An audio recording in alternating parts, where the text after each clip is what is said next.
If you get exhausted thinking, talking about politics, this is for you. Listen up. It's not about convincing half of the country that they're wrong about everything. It's about building a new project based on what people already believe and convince them that they're right?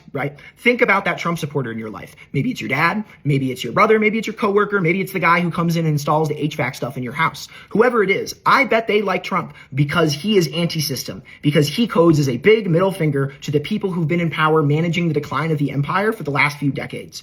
If they heard a message about, wow, those elites in Washington shipped our jobs overseas using Chinese slave labor to make a quick buck, investors got rich. There's a lot of Wall Street dividends, but the manufacturing sites, the factories are shut. They're crumbling. There's ivy growing on them. And what replaced it was like OxyContin and fentanyl and overdoses. There goes dad. There's so much despair and poverty. Did the Sackler family that runs Purdue Pharma and cause the opioid crisis for profit?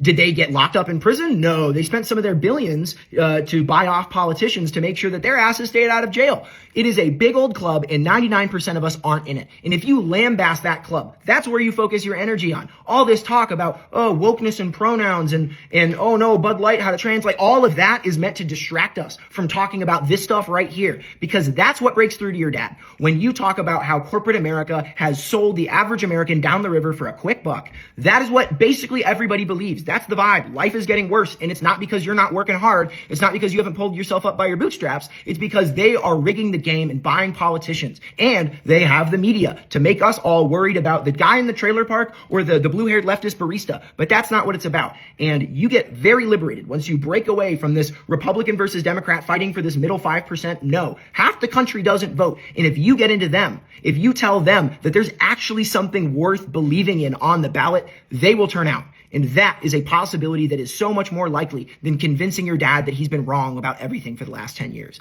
Like and share if you want other people to feel the same weight lifted.